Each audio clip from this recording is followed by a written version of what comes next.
అస్సలాము అలైకుం వరహ్మతుల్లాహి వబర్కాతుహు. సోదరులారా, మహాశిలరా, ఒక వ్యక్తి మనల్ని అడిగినటువంటి ప్రశ్న.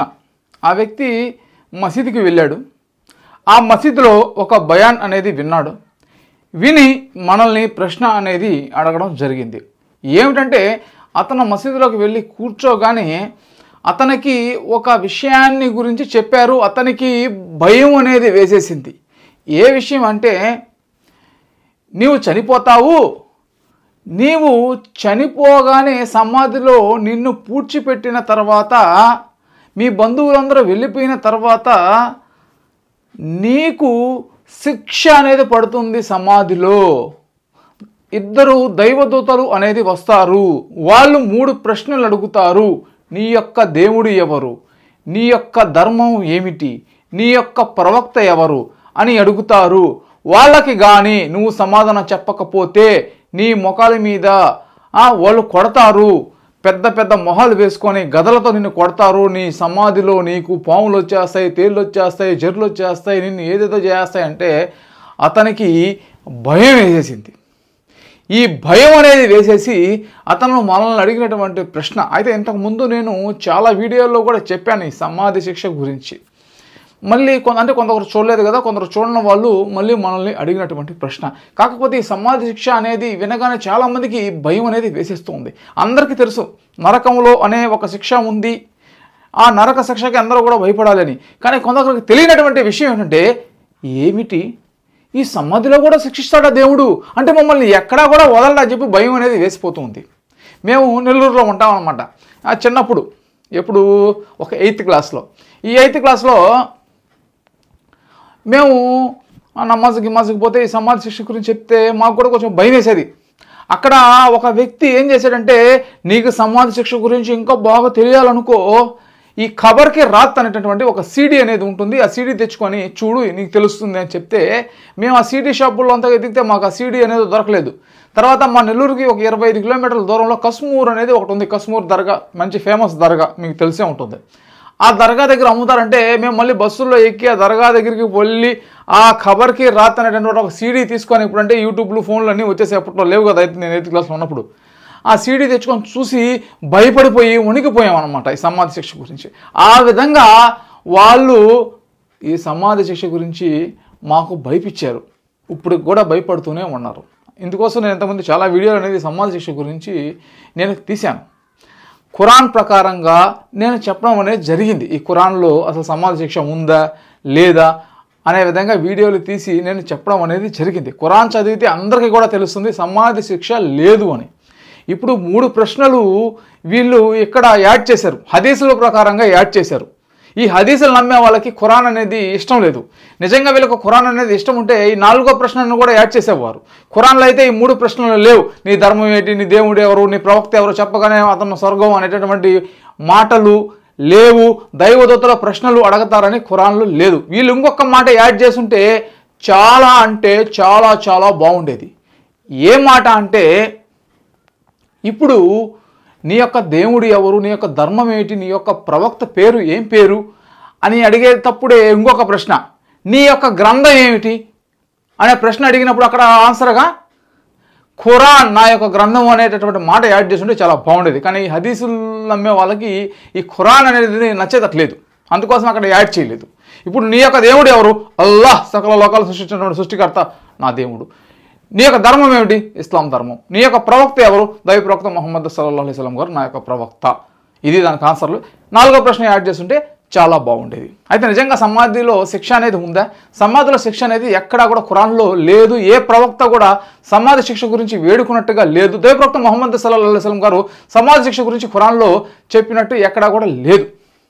ఖురాన్లో స్పష్టంగా కొన్ని వాక్యాలు ఉన్నాయి. ఆ వాక్యాల ఆధారంగా మనం మాట్లాడుకున్నాం. అది ఇప్పుడు ఖురాన్లో ఒక మాట తెలియజేస్తాడు అల్లా. చాలా చాలా చాలా ముఖ్యమైనటువంటి మాట, ఇంపార్టెంట్ అనమాట. ఖురాన్లో సూర అల్ ఇమ్రాన్ 3వ సూర 185వ వాక్యంలో అక్కడ స్పష్టంగా ఉంటుంది, ప్రతి ప్రాణి కూడా మృత్యువు యొక్క రుచి చూడవలసిందే. మీ కర్మల పూర్తి ప్రతిఫలాన్ని అల్లా రేపు ప్రళయం రోజున చూపిస్తాడు. అంటే మీ కర్మల పూర్తి ప్రతిఫలం గురించి ఎప్పుడు తెలుస్తుంది మీకు? ప్రళయం రోజున తెలుస్తుంది. ఆ రోజు నరకానికి పోయే వాళ్ళు ఎవరో, స్వర్గానికి పోయే వాళ్ళు ఎవరో తెలుస్తూ ఉంది.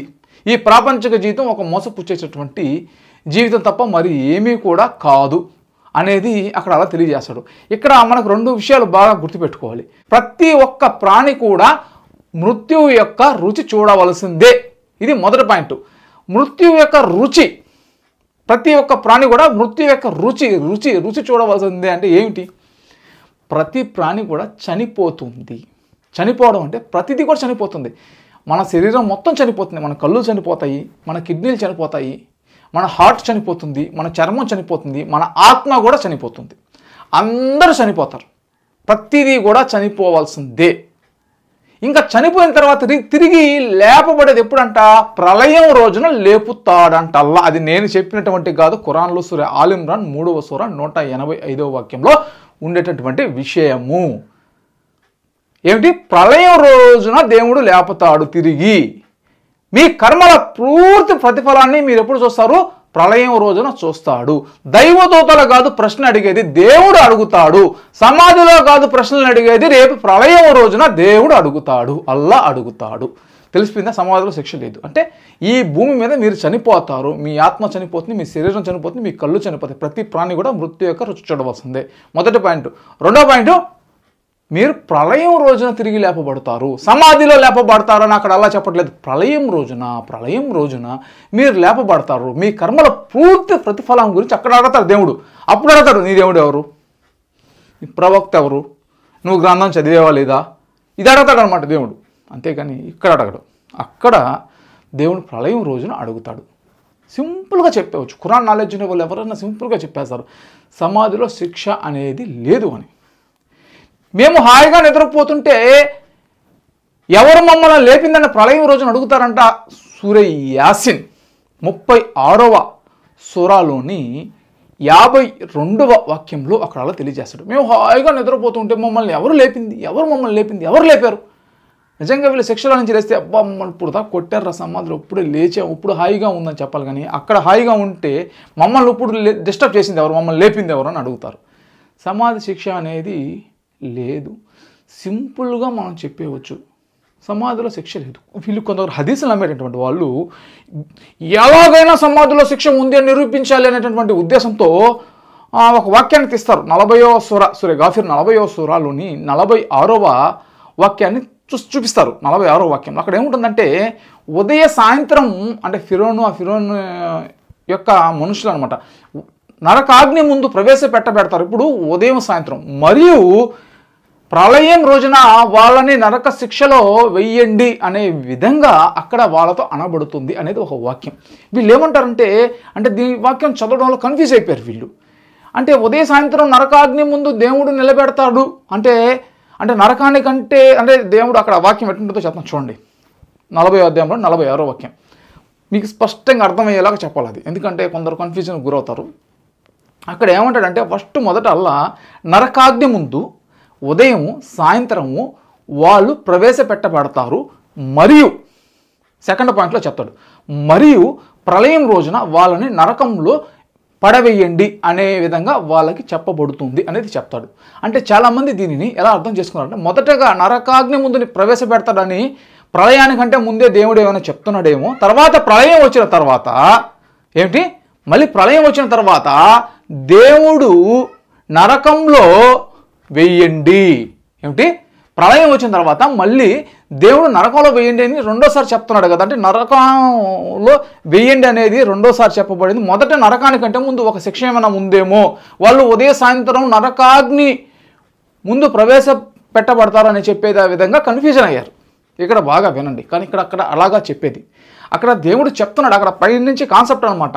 వాళ్ళని దేవుడు ఎలా శిక్షించాడు, వీళ్ళకి పట్టేటటువంటి గతి ఏమిటంటే, వీళ్ళందరూ నరకాస్తులే, ఇది నరకానికి వెళ్ళబడేటటువంటి వాళ్ళే అని అక్కడ ముందు చెప్తున్నాడు. అక్కడ అర్థం ఎలా చేసుకోవాలంటే, ప్రళయం రోజున ఫస్ట్ ఇది ప్రళయం రోజున వాళ్ళు నరకంలో వేయబడతారు, ఉదయ సాయంత్రం కూడా వాళ్ళ శిక్ష పడుతుంది అనేది చెప్పాలి. అక్కడ దేవుడు అట్లా విధంగా చెప్పాడు. అక్కడ ఫస్ట్ ఉంటుంది నరకానికంటే ముందు కదా. అక్కడ అందుకోసం అంటే దేవుడు వీళ్ళు అర్థం చేసుకున్నాక ఒక చెప్పాడు, నరకాగ్ని ముందు ప్రవేశపెడతారు. నరకాగ్ని అంటే సమాధిలో అగ్ని కదా, అది నరకాగ్ని నరకంలో, నరకాన్ని గురించి అక్కడ చెప్తున్నాడు.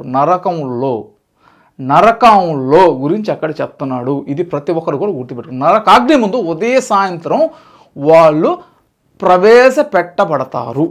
నరకాగ్ని గురించి అక్కడ ఉండేటటువంటిది, అంతేగాని నరకానికంటే ముందు సమాధిలో గురించి అది కాదు. నరకాగ్ని ముందు వాళ్ళు ప్రవేశపెట్టబడతారు. కానీ మీకు ఒకటి చెప్తున్నాను, ప్రళయం రోజున వాళ్ళకి ఇదే మాట చెప్పబడుతుంది, వీళ్ళని తీసుకొని వెళ్ళి నరకంలో వేయండి అని. మరియు నరకంలో వేయండి అంటే వీళ్ళు మళ్ళీ కన్ఫ్యూజన్ అవుతారు. నరకాగ్ని ముందు వీళ్ళు ఉదయ సాయంత్రం ప్రవేశపెట్టబెడతారని చెప్పి వీళ్ళు మళ్ళీ కన్ఫ్యూజన్ కాకుండా చెప్తాడు. వాళ్ళు ఎప్పుడు నరకంలోకి పోతారంటే మరియు ప్రళయం రోజున వాళ్ళు నరకాగ్నిలోకి పోబడతారు అనే దాని గురించి అక్కడ అల్లా చెప్పడం అనేది జరిగింది.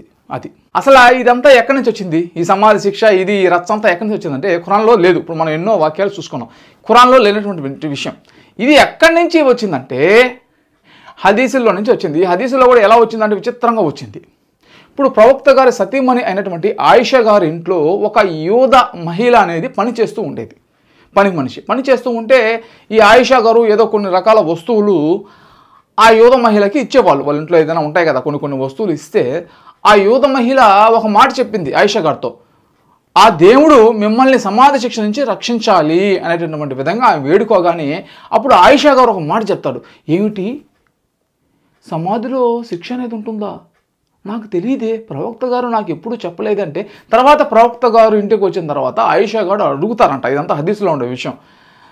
ప్రవక్త ముహమ్మద్ సల్లల్లాహు అలైహి వసల్లం గారు నిజంగా సమాధిలో అనేది శిక్ష అనేది ఉంటుందా, మన ఇంట్లో ఒక యూద మహిళ అనేది పనిచేస్తుంది కదా, ఆమె గారు చెప్పారు నిజంగా ఉంటుందంటే అప్పుడు దైవప్రవక్త ముహమ్మద్ సల్లల్లాహు అలైహి వసల్లం గారు చెప్తారంట, ఆయిషా నీకు తెలీదా సమాధిలో అనేది శిక్ష అనేది ఉంది అని. అంటే ఇదంతా ఎక్కడి నుంచి వచ్చిందంటే ఆ ఎవరో యూద మహిళ గుర్తు చేస్తే అప్పుడు ఆయిషా గారు ప్రవక్త గారు అడిగితే అప్పుడు ప్రవక్త గారు ఉంది అని చెప్పాడంట. ఇది ఏమైనా మాట అల్లా చెప్తాడు, ఇది ఎవరో మనుషులు రాసినటువంటి ఈ హదీస్లు అనేది నిజంగా అప్పుడు ఈ మాట అయిన తర్వాత కూడా కొందరికి ఏమనిపిస్తుందంటే అవును నిజంగా ప్రవక్తే కథ చెప్పింది అనే విధంగా మీరు అనుకుంటారు. ఇది ప్రవక్త గారు చెప్పింది కాదు. హదీస్ అంటే ఏమిటంటే ఎన్నో రకాల హదీసులు ఉన్నాయి. ఈ హదీసులు ప్రవక్త గారు చనిపోయిన 200 సంవత్సరాల తర్వాత కొందరు మనుషులు రాసినటువంటివి, ప్రవక్త గారు రాయలేదు. ప్రవక్త గారు చెప్పినటువంటి మాటలని కొందరు అనుకుంటున్నారు, కానీ ప్రవక్త గారు చనిపోయి 200 సంవత్సరాల తర్వాత వాళ్ళు చెప్తే విన్నాను, వీళ్ళు చెప్తే విన్నాను, వాళ్ళు చెప్తే విన్నానని కొందరు రాసినటువంటివి. నేను చెప్పేటటువంటి విషయం కాదు. ఏ హదీస్ పుస్తకాలు అయితే ఉంటాయో ఆ హదీస్ పుస్తకాలు మొదటి పేజీని చదివితే ప్రవక్త గారు చనిపోయిన 200 సంవత్సరాల తర్వాత మేము సేకరించాము, రాసాము అని చెప్తూ ఉన్నారు. 50 సంవత్సరాల కిందట జరిగిందే మాకు తెలియదు, 100 సంవత్సరాల కిందట జరిగింది, మనకి ఇప్పుడు ఇంత టెక్నాలజీ ఉన్నా సరే 100 సంవత్సరాల క్రితం జరిగిందంటే మీ ముత్తాత పేరేంది, వాళ్ళ తాత పేరేంది అంటే మనం చెప్పలేదు. అలాంటిది 200 సంవత్సరాల క్రితం ప్రవక్త గారు అదేదో మాట వాళ్ళ ఇంట్లో జరిగినటువంటి మాట మాకు తెలుసు అనే విధంగా హదీసులో రాయడం అనేది ఒక ఆశ్చర్యం కలిగించేటటువంటి విషయం. ఇది ప్రవక్త గారు చెప్పింది కదా, ఎవరో కావాలని ప్రవక్త వారి పేరు ఉపయోగించుకొని చెప్పినటువంటి విషయం. ఎవరో ఆయిషా గారికి ఎవరో చెప్పారంట. ఇంకా కూడా కొన్ని హదీసులు ఉంటాయి. ఇటు ఈ అషూరా రోజు ప్రవక్త గారు పోతూ ఉంటే యూదులు కొందరు ఉపవాసం ఉన్నారంట. మూసా అలైహిస్సలాంని అల్లా ఈరోజు కాపాడాడని మేము ఉపవాసం ఉన్నామంటే అప్పుడు ప్రవక్త గారు చెప్తారంట, అమ్మో అయితే మేము 2 రోజులు ఉంటాం, మీరు 1 రోజు ఉంటే అని చెప్పి. ఇంకొక రకమైన హదీస్ ఉంటుంది, అసలు యూదుల్ని ఇంకొక వేరే మతస్థులను మనం అనుసరించకూడదు అనే హదీస్ ఉంటుంది. అనుసరించకూడదు అన్నప్పుడు వాళ్ళు ఎవరో ఉపవాసం ఉంటే ఖురాన్లో లేదు, పలానా అషూరా రోజు ఉపవాసం ఉండాలి, మూసా అలైహిస్సలాంని కాపాడిన దానికి వాళ్ళు ఉపవాసం ఉన్నారని. ఎవరో యూదులు ఉన్న దానివల్ల ప్రవక్త గారు చెప్పారని వీళ్ళు ఉంటారు. అంటే ఇక్కడ విషయం చూడండి, యూదులను అనుసరించాలి అనే ఒక హదీసు, యూదులను అనుసరించకూడదు అని ఇంకొక హదీసు, వీళ్ళు 3-4 రకాల హదీసులు అనేది వీళ్ళు రాసుకున్నారు. ఈ విధంగానమాట. ఇంకా సమాధి శిక్ష గురించి ఎన్నో రకాల హదీసులు ఉంటాయి. ప్రవక్త వారు పోతూ ఉంటే సమాధిలో ఒక వ్యక్తికి శిక్ష అనేది పడుతూ ఉందంట. అది ప్రవక్త గారికి ఆ శబ్దం అనేది వినిపించి ఆ సమాధి మీద ఒక వృక్షాన్ని నాటాడు. ఆ వృక్షం ఎన్ని రోజులు పచ్చగా ఉంటుందో అంటే బ్రతికి ఉంటుందో అప్పుడు దాకా అతనికి శిక్ష అనేది పడదు అని. నిజంగా ప్రవక్త గారికి అగోచర జ్ఞానం అనేది ఉందా? ఖురాన్లో ఎటువంటి ప్రవక్త గారికి అగోచర జ్ఞానం లేదు అని స్పష్టంగా మనకు తెలుస్తుంది. సూరా ఆరాఫ్ 7వ అధ్యాయంలోని 188వ వాక్యంలో అక్కడ స్పష్టంగా ఉంది, ప్రవక్త నీకు ఎటువంటి అగోచర జ్ఞానం అనేది లేదు, లాభ నష్టాలు చేసేటటువంటి అధికారం నీకు లేదు, అగోచర జ్ఞానం లేదని అల్లా తెలియజేస్తాడు, స్పష్టంగా ఉంటుంది. మరియు 27వ అధ్యాయంలోని 65వ వాక్యంలో అక్కడ అల్లా స్పష్టంగా తెలియజేస్తాడు, అల్లాకు తప్ప ఈ భూమి ఆకాశాలలో ఎవరికి కూడా అగోచర జ్ఞానం లేదు అని అల్లా స్పష్టంగా తెలియజేస్తాడు. అంటే ఈ భూమి ఆకాశాలలో అల్లాకు తప్ప ఎవరికి కూడా అగోచర జ్ఞానం లేదు, ఇటు ప్రవక్త నీకు కూడా అగోచర జ్ఞానం లేదు, నీకు లాభ నష్టాలు చేసే అధికారం లేదన్నప్పుడు ప్రవక్త గారు ఒక దారిలో పోతూ ఉంటే ఒక మనిషి చనిపోయి సమాధిలో శిక్ష పడేదాని గురించి ప్రవక్త గారికి ఎలా తెలుస్తుంది? అగోచర జ్ఞానం లేనప్పుడు తెలియదు. ఏమిటి? తెలియదు. అక్కడ అల్లా స్పష్టంగా తెలియచేస్తూ ఉన్నాడు, అగోచర జ్ఞానం తెలియదు. కానీ హదీసులన్నీ ప్రవక్త గారికి అగోచర జ్ఞానం తెలిసినట్టుగా ఇవన్నీ కూడా ఉంటుంది. అల్లా చెప్తాడు, ఓ ప్రవక్త, దైవదూతలు మనుషుల ప్రాణాలు తీసేటప్పుడు నువ్వు కానీ చూస్తే ఎంత బాగుండు అంటాడు. అంటే ఇక్కడ విషయం ఏమిటంటే ప్రవక్త గారికి తెలియదు. ఏమిటి? ఒక దైవదూతలు ప్రాణం ఎలా తీస్తారనేది తెలీదు, సమాధి లోపల శిక్ష ఉంటుందా లేదా అనేది తెలీదు, నిజంగా సమాధి లోపల ఒకరికి శిక్ష పడుతూ ఉంటే అది చూడలేడు. ఇవన్నీ కూడా ఏం లేవు. ఇవన్నీ కూడా ఏంటంటే కల్పించినటువంటి విషయాలు. కాకపోతే ఈ నాలెడ్జ్ అనేది ఎవరికి కూడా లేదు. ఈ ఖురాన్ నాలెడ్జ్ ఎవరికి లేదు కూడా. కాబట్టే ఇటువంటి మసీదులో మనం పోయినప్పుడు మనకి వాళ్ళు చెప్తారు. నిజంగా వాళ్ళకి ఏమైనా తెలిసి కావాలని చెప్తారంటే వాళ్ళకి కూడా తెలియదు. ఇక్కడ వాళ్ళు కూడా మనం తప్పు కొనుక్కోవాలి. ఎందుకంటే వాళ్ళకు కూడా ఈ మదర్సాల్లో చదువుకుంటారు. శుక్రవారం ఏదో భయాన్ చెప్పాలి కాబట్టి భయాన్ చెప్పాలి. కానీ వాళ్ళకి కూడా ఈ ఖురాన్ నాలెడ్జ్ ఏం లేదు. ఖురాన్ గురించి అక్కడ ఏం చెప్పరు. ఒకవేళ కొన్ని సురాలు నేర్పిస్తారు, అరబీలో నేర్పిస్తారు. దాని ట్రాన్స్లేషన్ అనేది ఈ మదర్సాల్లో చదువుకున్నటువంటి ఈ మౌలానాలు, ముఫ్తీలు, ముల్లాలు వీళ్ళు ఉంటారు కదా, వీళ్ళకి కూడా అంతగా ఏం తెలియదు. వాళ్ళకి అరబీలో నేర్పిస్తారు. మసీదులో నమాజ్ చదువుకునేదానికి కొన్ని సురాలు పనికొస్తాయి, కొన్ని నమాజులు చదువుకునేదానికి. అంతేగాని వాళ్ళు కూడా ఖురాన్ నాలెడ్జ్ అంతగా ఏమీ కూడా లేదు. కొందరికి ఇదంతా బాధ అనమాట. నేను చెప్తూ ఉంటే వీడు ఖురాన్లో కొన్ని ప్రతి విషయాన్ని కూడా లేపి తొవ్వి మా యొక్క మాటలకు వ్యతిరేకంగా చెప్తూ ఉన్నారు అనేది బాధ. చాలామందికి బాధ అయిపోయింది. ఒకడు చెప్తాడు, వీడు అసలు ఖురాన్నే నమ్మడని చెప్తాడు. ఒకటి అంటే ఒక వ్యక్తి నాకు ఫోన్ చేసి చెప్పాడు అనమాట, నేనేదో చెప్పానంట. ఇట్లా ఏంటంటే ఇటువంటి మాటలన్నీ కూడా మన మీద ఏదో అబద్ధాలు కల్పించాలి అనే విధంగా కొందరు చెప్తారు. కానీ నేను ఖురాన్లో ఎన్ని విషయాలు మీకు ఖురాన్లో ఈ హదీసులో ఇట్లా తవ్వి డెప్త్గా వెళ్ళి మీకు చెప్తున్నాను చూడండి. అయినా కానీ కొందరికి ఏంటంటే మన మీద పగ, ఇంకొందరికి ఏంటంటే వీడు మా విషయాలన్నీ కూడా బయట పెడతాడు, ఇంకొకరికి పగ.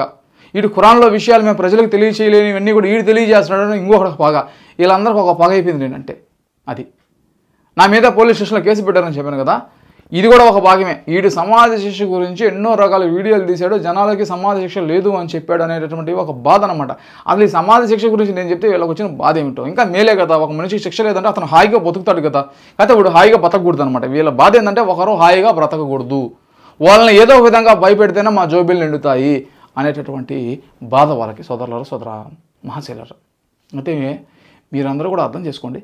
ఖురాన్లో అయితే ఎక్కడా కూడా ఈ యొక్క సమాధి శిక్షకు సంబంధించి ఒక్క ఆధారం కూడా లేదు. ప్రవక్త గారు ఎక్కడా కూడా ఖురాన్లో సమాధి శిక్ష ఉన్నట్టుగా నాకు అల్లా తెలియజేసినట్టుగా చెప్పలేదు. అల్లా కూడా ఏ వాక్యాన్ని కూడా సమాధి శిక్ష ఉన్నట్టుగా అవతరింప చేయలేదు. ఇంకా సమాధి శిక్షకి వ్యతిరేకంగా సూర ఆల్ ఇమ్రాన్ 3వ సూర 185వ వాక్యం, ఇది ముఖ్యమైనటువంటి వాక్యం.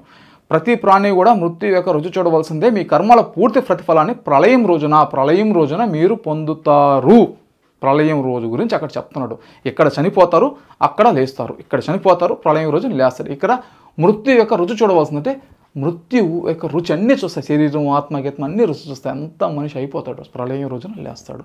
ఆ రోజు అల్లా అడుగుతాడు ప్రశ్నలు, దైవదూతలు కాదు. ఇది మీరందరూ కూడా గుర్తుపెట్టుకొని మీకు అర్థం కావాలని ఇంత డెప్త్గా నేను చెప్తున్నాను. ఎంత ముందు కూడా నేను చెప్పాను. అయినా కొందరు ఏంటంటే పాత వీడియోలు అయిపోయాయి కాబట్టి కొత్తగా వచ్చేవాళ్ళు, పాత వాళ్ళకి చాలామందికి తెలుసు, కానీ కొత్తగా వచ్చేవాళ్ళు కొందరు మళ్ళీ మన వీడియోలు చూస్తున్నారు కాబట్టి వీళ్ళకి తెలియదు. కాబట్టి ఈ ప్రశ్నలు అడుగుతుంటే ఇంకా డెప్త్గా కూడా మీకు నేను చెప్పవలసి వచ్చింది.